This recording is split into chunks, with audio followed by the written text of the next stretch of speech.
स्वागत है आपका इंडिया की बात में। मैं अभिसार शर्मा और मेरे साथ हैं भाषा और मुकुल। और इंडिया की बात में आज जो 3 मुद्दे आपके सामने लेकर आए हैं, बाबा साहब अंबेडकर पर गृह मंत्री अमित शाह का विवादित बयान, फंस गई बीजेपी, क्या विपक्ष को मिल गया है अचूक हथियार। दूसरा मुद्दा जो हम आपके सामने लेकर आए हैं, चुनावों में पारदर्शिता के खिलाफ आखिर बीजेपी क्यों है। दिल्ली के चुनावों से ठीक पहले भाजपा का एक नेता पैसे बांट रहा है मगर एजेंसीज खामोश हैं। और मुद्दा नंबर 3, भागवत जो बार बार नसीहत दे रहे हैं कि हर मुद्दे पर मंदिर मस्जिद मत करो, हर मस्जिद के नीचे शिवलिंग मत ढूंढो। इस मुद्दे को लेकर संघ परिवार में जूतम पैजार है, क्या हो रहा है। मगर शुरुआत हम करना चाहेंगे बाबा साहब अंबेडकर पर अमित शाह के विवादित बयान। जी हां, अमित शाह एक विवादित बयान देते हैं मगर बात वहां नहीं रुकती है। भारतीय जनता पार्टी अपने विपक्ष पर निशाना साधने के लिए झूठ का सहारा लेती है, जैसे कि राहुल गांधी को फंसाने की कोशिश की। बात वहां नहीं रुकी, अब विपक्ष सड़कों पर उतर आया है, आंदोलन कर रहा है।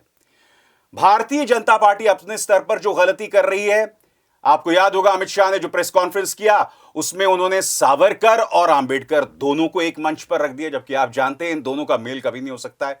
तो बीजेपी एक के बाद एक गलती कर रही है और क्या इसके दूरगामी परिणाम होंगे, क्या इस मुद्दे का पंच बताएंगी भाषा।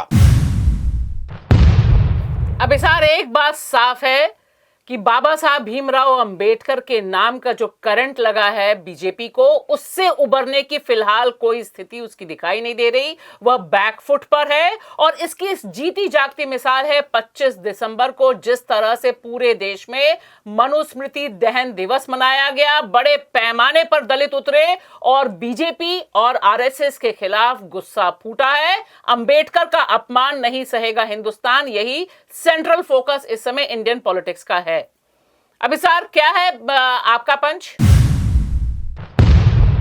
इस मुद्दे पर मेरा पंच यह, जैसे कि मैंने जिक्र किया था, अमित शाह प्रेस कॉन्फ्रेंस करते हैं और ये कहते हैं कि हम सावरकर और अंबेडकर दोनों का सम्मान करते हैं और हम एक ऐसी पॉलिटिकल पार्टी से हैं जहां अंबेडकर का सम्मान हुआ है। आप सब जानते हैं कि सावरकर ने बाबा साहब के बारे में भिखारी शब्द का इस्तेमाल किया था। अंबेडकर क्या महसूस करते थे संघ परिवार के बारे में, ये सब जानते हैं। और हम ये भी जानते हैं कि आडवाणी ने रामरथ यात्रा मंडल की काट में शुरू की थी। तो बीजेपी के सोच में है अंबेडकर विरोध, और ऐसे में पार्टी अपने आप को जायज कैसे ठहराएगी। क्या इस मुद्दे का पंच बताएं मुकुल।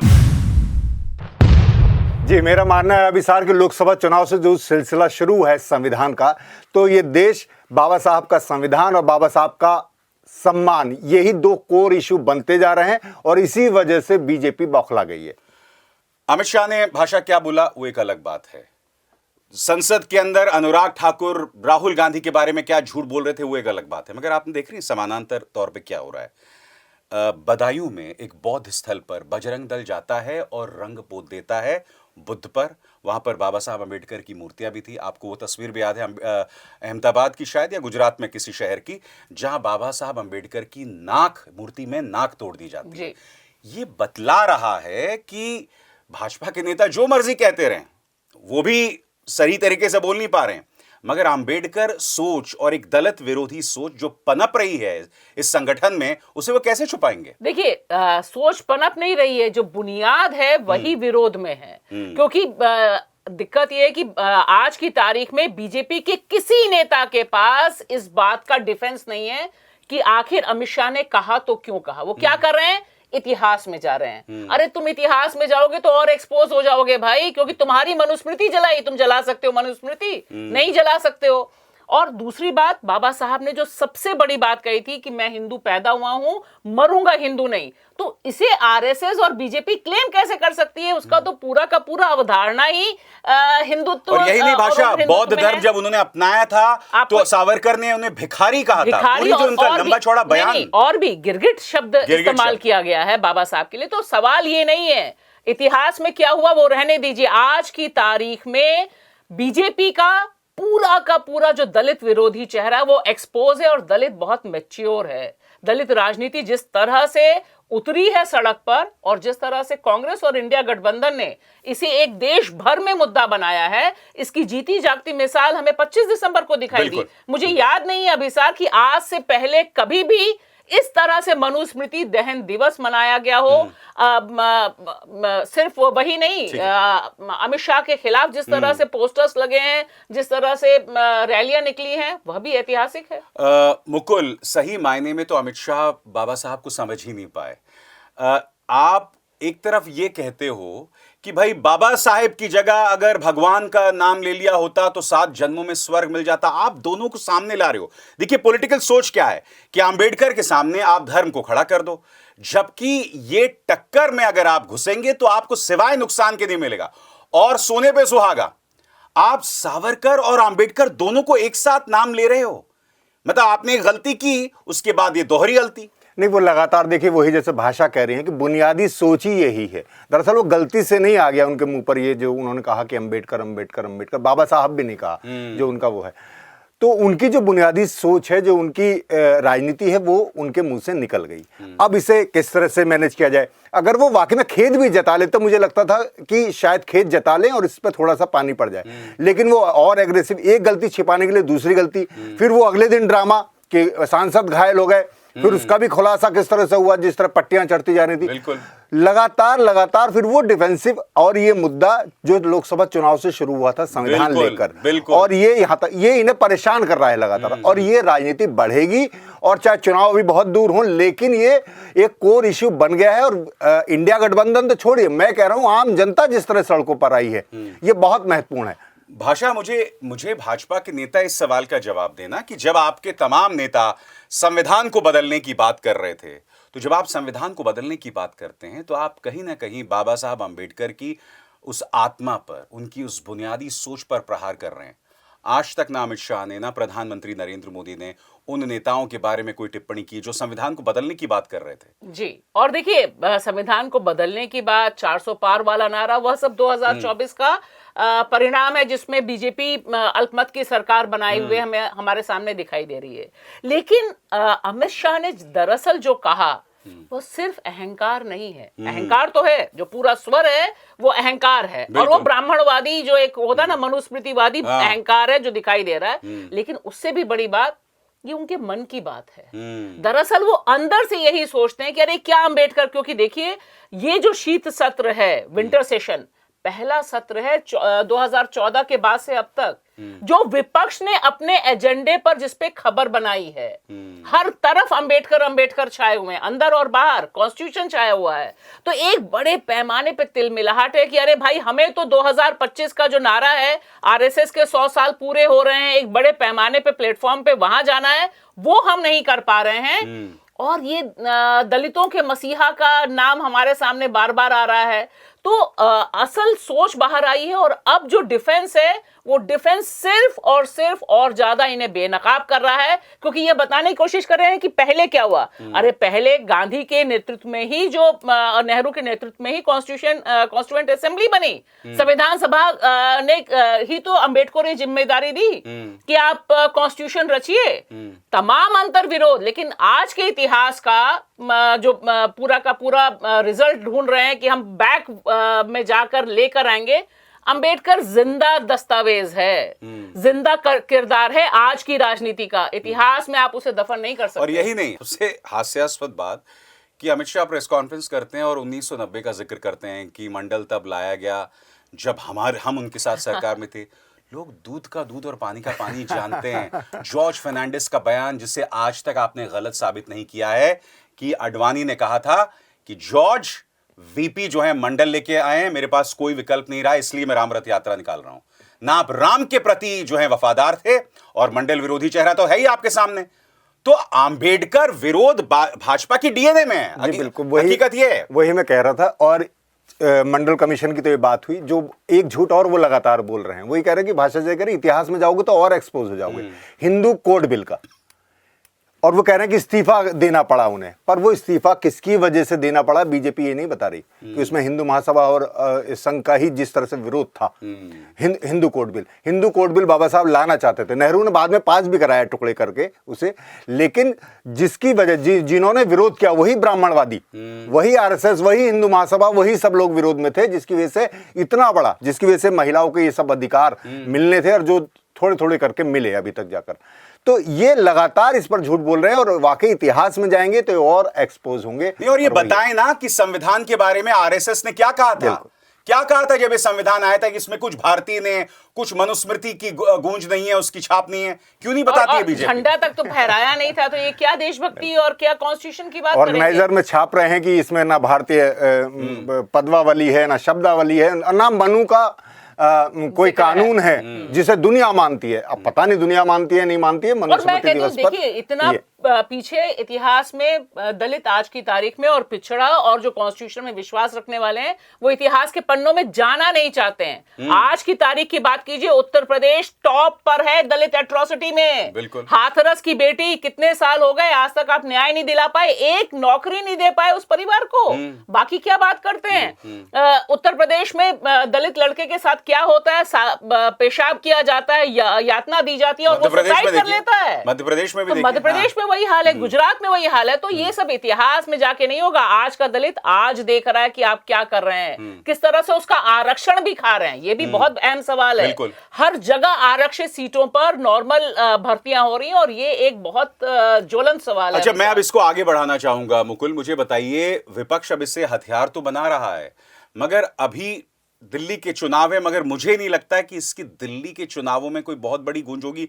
हालांकि दोनों पक्ष जो हैं उसे मुद्दा बना रहे हैं। केजरीवाल के बारे में बीजेपी आदत के मुताबिक झूठा बयान वायरल कर रही है कि उन्होंने ये कहा था कि लोगों ने दारू पी के संविधान बनाया था, जबकि आप जानते हैं इस केजरीवाल का वो बयान कांग्रेस के संविधान के बारे में था।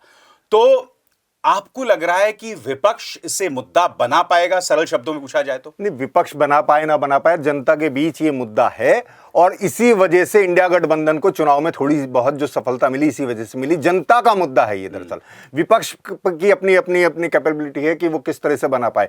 और अरविंद केजरीवाल कोशिश कर रहे हैं, उन्होंने वो AI वाले वो भी विज्ञापन भी जारी किए हैं। अरविंद केजरीवाल इस बात में माहिर हैं। अब लेकिन मैं कह रहा हूं कि जनता के बीच ये मुद्दा गया है और ये एक बड़ा मुद्दा लगातार बनेगा और मुझे लगता है कि ये एक कोर इशू बनेगा देश का, भले ही चुनाव में अभी कुछ हो। नहीं, लेकिन मेरा तो मानना है कि विपक्ष के पास ये अचूक औजार मिला है।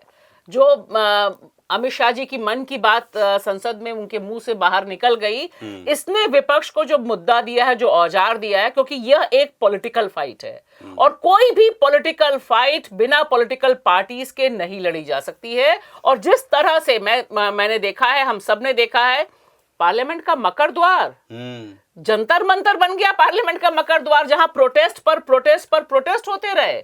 आप देखिए कि आज की तारीख में विपक्ष इसे मुद्दा लेकर जमीन पर उतर रहा है और दिल्ली की राजनीति में मौके पर चौका जो मारा है अरविंद केजरीवाल ने, वह भी क्लासिक है कि वो आपने AI ऐड निकाल दिया। अब सारी बहस वहीं चल रही है, उसको लेके दूसरे डिस्टॉर्टेड फॉर्म्स आ रहे हैं, लेकिन फिलहाल बैकफुट पर है। इसीलिए NDA की बैठक करनी पड़ी मोदी जी को। अच्छा, और बोलना पड़ा। अच्छा, हाँ बिल्कुल, वो आज इंडियन एक्सप्रेस में भी खबर आई है जहां चंद्रबाबू नायडू ने इस बात की मांग की है कि भाई जिस तरह से विपक्ष इस मुद्दे पे लामबंद है, हमें भी एक बैठक बुलानी चाहिए। मगर आप देख रहे हैं भारतीय जनता पार्टी अपने स्तर पर इसका जवाब सिर्फ झूठ के साथ दे सकती है। या तो आप राहुल गांधी पर झूठ बोलो, ठीक है, कि भाई उन्होंने कहा कि हम तो धक्का देंगे ही, या फिर अरविंद केजरीवाल के बारे में झूठ बोलो। ये कैसी पॉलिटिकल सोच है जो सिर्फ झूठ को ही राजनीतिक हथियार बना सकती है? हाँ, तो ये तो है। और देखिए, वैसे भारतीय समाज का ये सच भी है कि डॉक्टर अंबेडकर किसी को पचे नहीं थे। दरअसल कांग्रेस में भी ऐसे बहुत तत्व थे जो उनका विरोध कर रहे थे, तभी वो इतनी ज्यादा मुश्किलें आई हैं। केजरीवाल के बारे में भी है, देखिए, इसलिए लोगों में ये होता, बीजेपी को लगता है मेरा झूठ। केजरीवाल के विधायक को इस्तीफा देना पड़ा जब उसने बाबा साहेब की प्रतिज्ञाओं की वाचन किया था। तो वो भी बर्दाश्त केजरीवाल को नहीं हुए थे, उन्हें लगा था। तो ये जो राजनीति वो अपने नफे नुकसान पर, मैं कह रहा हूं कि ये जनता का एक आइकन है बाबा साहब अंबेडकर, और वो मजबूर करेंगे इन लोगों को कि वो इसे मुद्दा बनाए। चलिए, अब हम रुक करते हैं अपने दूसरे मुद्दे का, और वो है चुनाव में पारदर्शिता। अजीबोगरीब इत्तेफाक है ना कि पंजाब और हरियाणा हाई कोर्ट आदेश जारी करता है कि चुनाव से जुड़े दस्तावेज वकील महमूद प्राचा को मुहैया कराए जाएं और उसके कुछ ही दिनों बाद कानून मंत्रालय, चुनाव आयोग मिलकर एक आदेश जारी कर देता है, नियमों में संशोधन कर देता है कि अगर आपको सीसीटीवी फुटेज चाहिए तो आपको अदालत जाना पड़ेगा। समानांतर तौर पर दिल्ली चुनाव से पहले क्या हो रहा है, प्रवेश साहिब सिंह वर्मा जो कि भाजपा के नेता हैं, वो खुलकर अपने घर से पैसा बांट रहे हैं, 1100 रुपए बांट रहे हैं।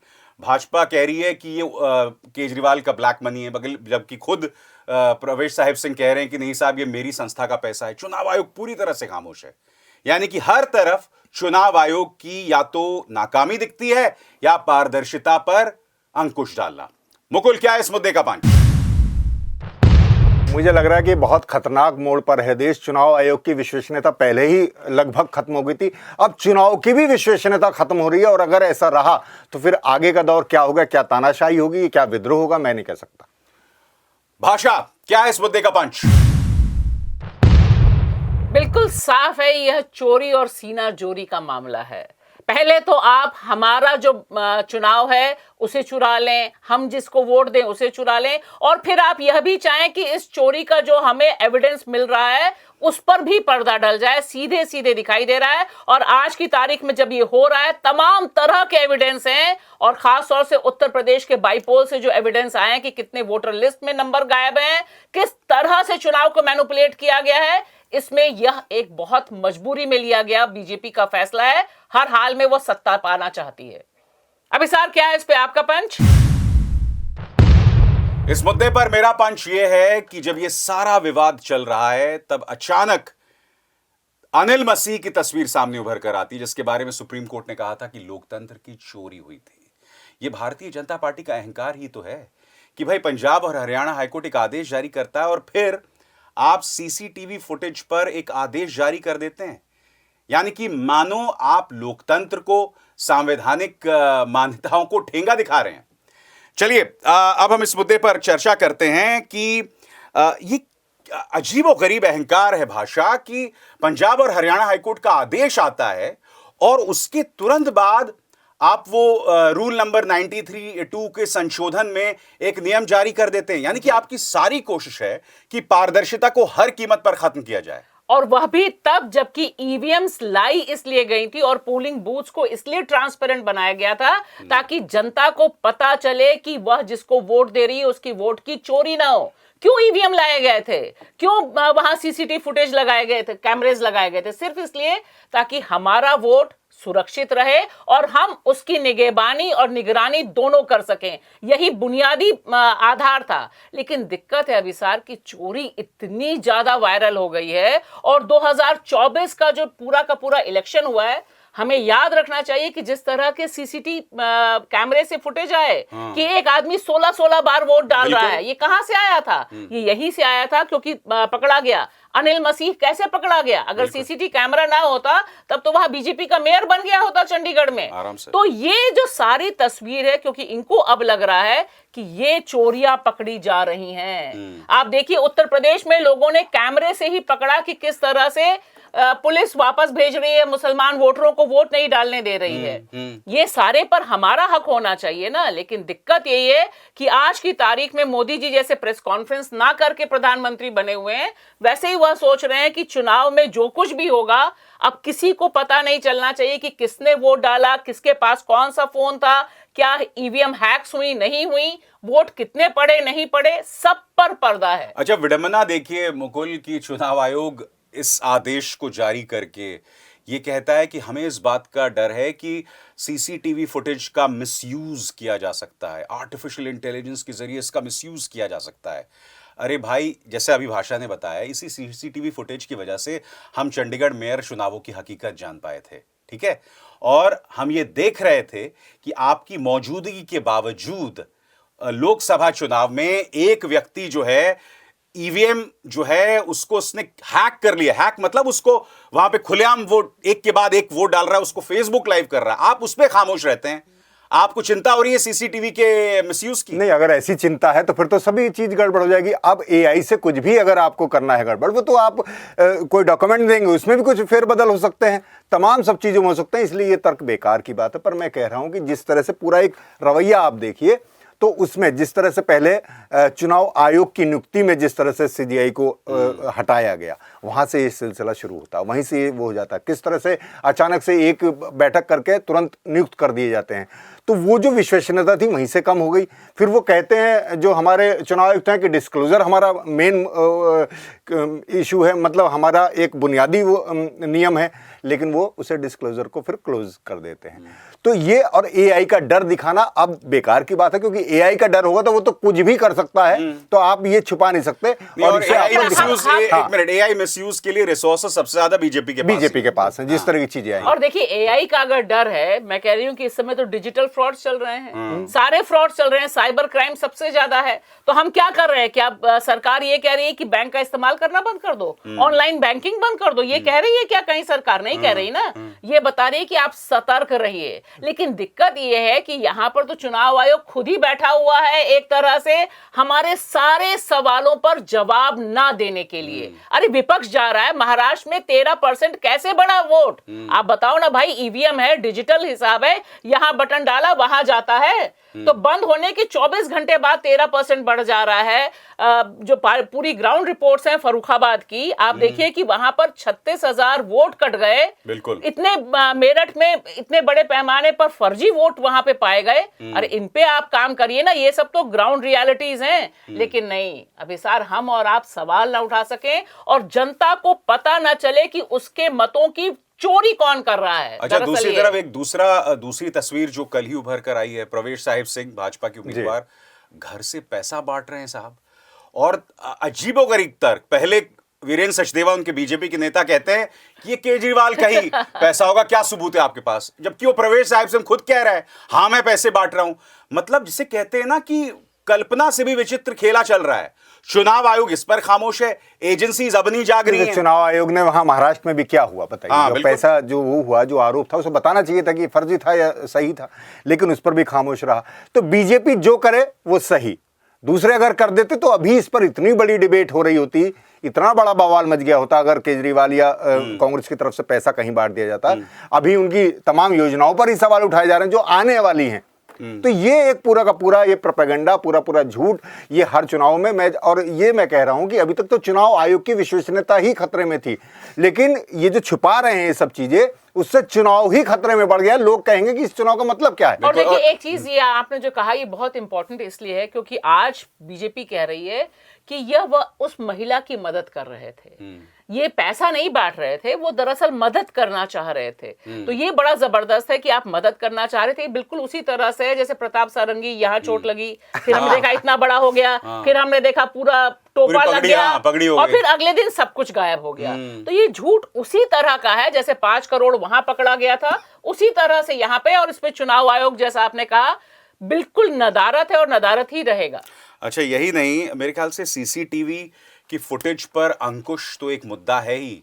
न्यूज लॉन्ड्री की जो रिपोर्ट आपने पढ़ी होगी सुमेधा मित्तल की, जिसमें बताया गया कि फर्रुखाबाद में किस तरह से जो हैं 32,000 से ज्यादा मतदाताओं के नाम सूची से हटा दिए गए। मेरठ में फर्जी मतदान जिसका जिक्र आपने अभी अभी किया, तो ये एक बहुत बड़ा मुद्दा है भाषा, वोटर्स लिस्ट का डिलीट हो जाना, क्योंकि जहां जीत का अंतर लोकसभा में 2000 वोट्स का है, 48 वोट्स का है। नहीं, और यहाँ पर जहां फर्रुखाबाद की बात है, वहां पर बीजेपी 2700 वोट से जीती है।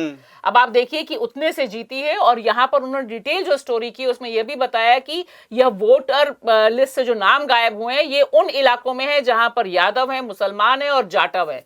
3 कम्युनिटीज के लोग जहां पर, वही इत्तेफाक हर जगह दिखाई देता है। उन्हीं जगहों पर डिलीशन होता है जहां पर यादव हो, जाटव हो, पिछड़ी जातियों के वोटर्स हो।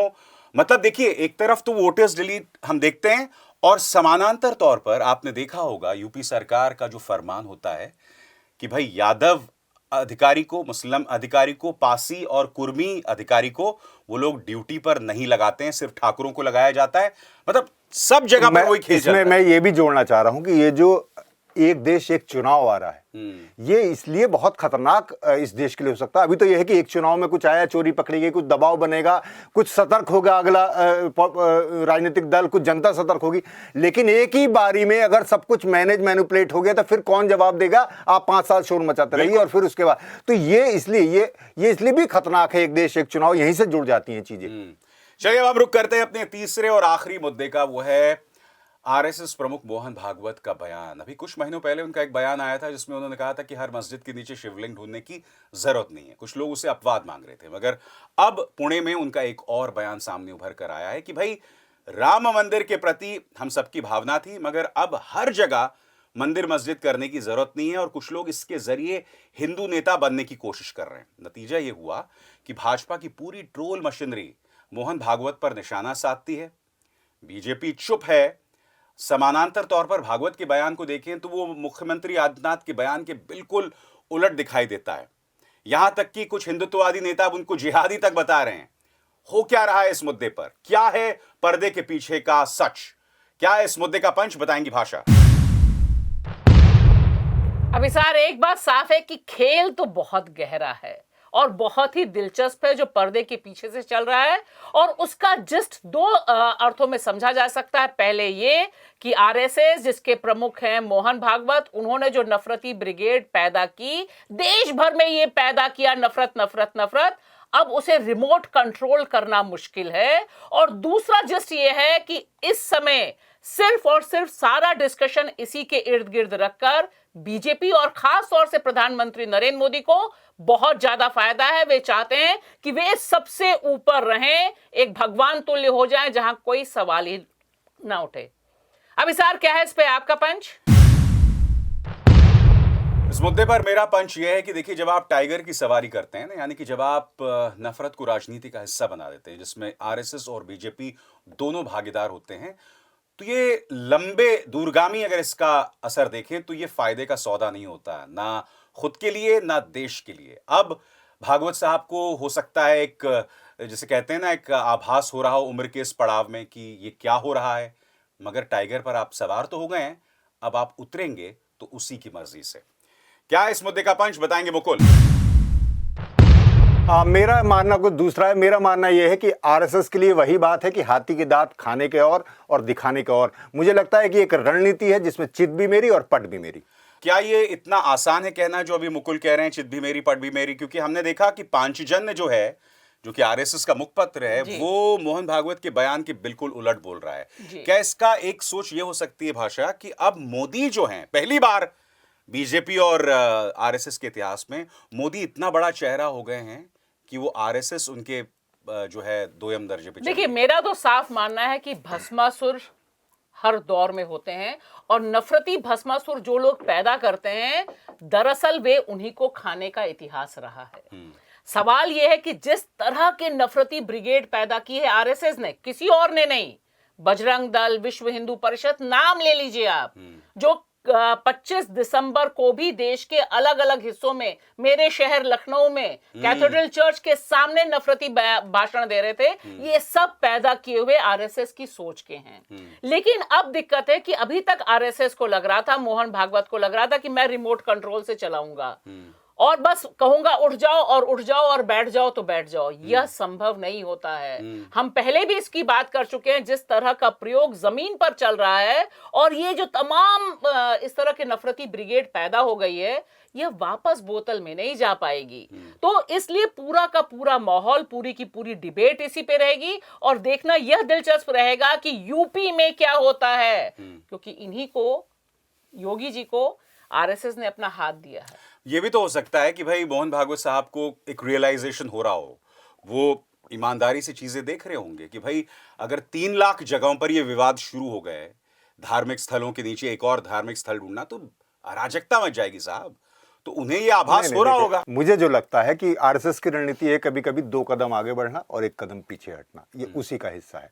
अभी मैंने एक बहुत आपको उदाहरण के साथ बताऊं कि मोदी जी ने कहा मैरी क्रिसमस, अभी मैं उसमें एक नीचे कमेंट देख रहा था कि भाई हमें तो आरएसएस ने ऑर्डर दिया था मातृ पितृ दिवस मनाने का और ये मैरी क्रिसमस मना रहे हैं। वो अपना देखते हैं जहां जिस तरह से चीजें हों कि पूरे इंटरनेशनल लेवल पर हमें क्या संदेश देना है, विश्वगुरु भी बनना है। हाँ। ये जो है, अगर आरएसएस का इसके पीछे सपोर्ट नहीं होता तो योगी आदित्यनाथ की हिम्मत नहीं थी कि वो इस तरह से यूपी में लगातार खुदाई करते और कुएं और ये सब चीजें अब देखी जा रही हैं, नालियां तक खोदी जा रही हैं।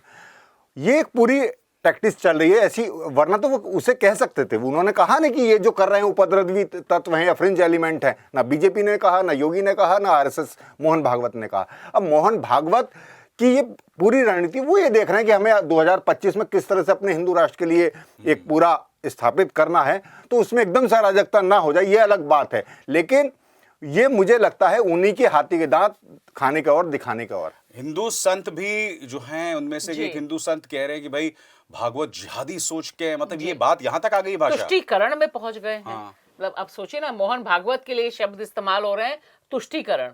तो देखिए, मुझे लगता है कि आज के दौर में अभिसार एक बात बिल्कुल साफ है कि यह नफरत और नफरत का अभियान चलेगा भी, क्योंकि इस समय उत्तर प्रदेश से बड़ी नफरत की प्रयोगशाला बीजेपी आरएसएस के पास कोई और है नहीं। और जिस तरह से आरएसएस ने योगी का हाथ थामा है और आगे की लीडरशिप के लिए उसे प्रमोट किया जा रहा है, तो उसमें उनको लग रहा है कि यही वो शख्स है जो हमें करेगा। और कुंभ में देखिएगा इसी तरह का नफरती खेल होने जा रहा है। लेकिन इसमें दिक्कत इस बात की, मुझे लगता है मोहन भागवत पुनर्विचार करेंगे नहीं करेंगे वो छोड़ दीजिए, लेकिन उनके दिमाग में एक बात आ गई है कि ये जो सारे नेता पैदा हो गए हैं, अब आप देखिए संभल का जो नेता है वो कहीं से भी अभी तक सीन में नहीं था, आज की तारीख में वो वहां का सबसे बड़ा लीडर हो गया है। तो ये जो सारे इस तरह से लीडर पैदा हो रहे हैं, इनको हमारे कंट्रोल में कैसे लाया जाएगा? क्योंकि हम जब चाहते थे तब हम कहते थे, विश्व हिंदू परिषद याद कीजिए कि उन्होंने विश्व हिंदू परिषद के बड़े बड़े नेता सिंघल को बैठा दिया। जब उन्हें लगा कि अब इसका काम नहीं है, प्रवीण तोगड़िया को बैठा दिया आरएसएस ने। तो वो अपना जो तंत्र है उसे कमजोर नहीं करना चाहते, उनको दिक्कत अपने तंत्र और अपने रिमोट कंट्रोल की है। नहीं तो अभी भी उनके तंत्र से बाहर नहीं जाएगा। देखिए, बहुत लोगों ने कोशिश की, कल्याण सिंह ने पूरी एक अलग राह लेने की कोशिश की, जबकि वो अपने को हीरो मानते थे जो बाबरी मस्जिद का विध्वंस हुआ उसका। उमा भारती ने अलग राह ली, लेकिन उन्हें पता है आरएसएस इतना बड़ा संगठन है, और वही जैसे कह रहे हैं कि आरएसएस की पकड़ कमजोर हो जाती तो इतना श्रेय ना हरियाणा में मिलता ना महाराष्ट्र में जीत मिलती। ऐसा नहीं है कि मोदी के नाम से वोट मिल रहे हैं। तो आरएसएस अपने को बार बार साबित कर रहा है। ये एक रणनीति है कि आप इस तरह से कीजिए, हम इस तरह से रखते हैं और चीजें देखेंगे फिर कैसा रिएक्शन हो रहा है। यही मैं कह रहा हूँ, चीजें टेस्ट के लिए डाली जाती हैं जनता में, फिर देखते हैं कैसा एक वो आ रहा है। एक लग रहा है कि बहुत व्यापक हिंदू समाज शायद इसे स्वीकार नहीं कर रहा कि हर जगह मंदिर खोजे जाए।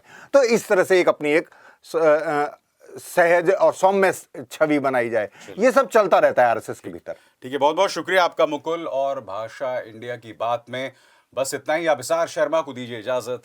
नमस्कार। स्वतंत्र और आजाद पत्रकारिता का समर्थन कीजिए, सच में मेरा साथी बनिए। बहुत आसान है दोस्तों, इस ज्वाइन बटन को दबाइए और आपके सामने आएंगे ये 3 विकल्प, इनमें से एक चुनिए और सच के इस सफर में मेरा साथी बनिए।